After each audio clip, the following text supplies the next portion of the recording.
क्या आप कल्पना कर सकते हैं कि दुनिया में कभी एक ऐसी लाइब्रेरी थी जिसे जब जलाया गया तो उसकी किताबें हफ्तों और महीनों तक जलती रही। एक ऐसा विश्वविद्यालय जहां पहुंचने के लिए, दाखिला पाने के लिए केवल अमीर होना काफी नहीं था, बल्कि वहां के द्वारपाल के कठिन सवालों का जवाब देकर अनुमति अंदर जाने की मिलती थी। यह केवल ईंट पत्थरों से बना एक विश्वविद्यालय नहीं था, बल्कि मानवता के इतिहास का वो स्वर्णिम मस्तक था जहां पूरी दुनिया का ज्ञान आकर नतमस्तक हो जा रहा था। जब यूरोप के अधिकांश हिस्से अंधकार युग में डूबे थे और वहां कबीलाई संघर्ष चल रहे थे, तब भारत की इस पावन धरती पर धर्मगंज नामक पुस्तकालय की 9 मंजिलों में रखा ज्ञान ब्रह्मांड के रहस्यों को सुलझा रहा था।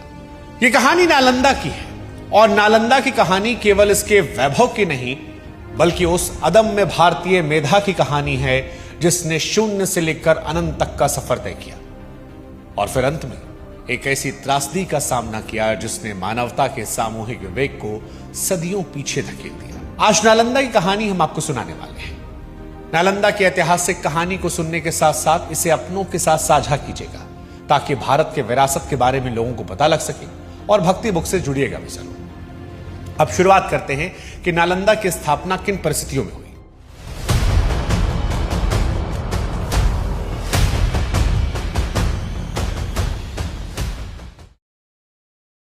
तो देखिए, नालंदा की शुरुआत की कहानी किसी चमत्कार से कम नहीं लगती। यह इलाका बहुत पुराने समय से ही पवित्र माना जाता था, क्योंकि यहां भगवान बुद्ध और भगवान महावीर के कदम पड़े थे।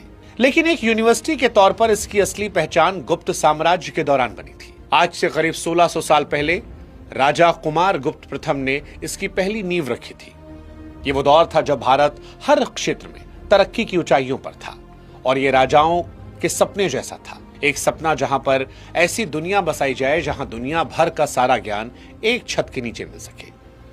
कुमार गुप्त के बाद जितने भी राजा आए, उन्होंने इसे और भी बड़ा और भी भव्य बनाया। ये यूनिवर्सिटी केवल सरकारी पैसे से नहीं चलती थी, बल्कि आम जनता और किसानों का भी इसमें बहुत बड़ा दिल था। उस समय के करीब 100 से ज्यादा गांवों की कमाई यानी लगान इस यूनिवर्सिटी के खाने पीने और रखरखाव के लिए खुशी खुशी दान किए जाते थे। धीरे धीरे ये एक छोटा सा इलाका नहीं, बल्कि ज्ञान की एक ऐसी इंटरनेशनल राजधानी बना जहां की चर्चा दुनिया के कोने कोने में होने लगी। नालंदा में प्रवेश पाना बहुत कठिन था। जानते क्यों? दरअसल नालंदा में एडमिशन लेना आज के किसी भी बड़े कॉलेज से कहीं ज्यादा टफ था। यहां केवल पैसा या सिफारिश के दम पर घुसना नामुमकिन था।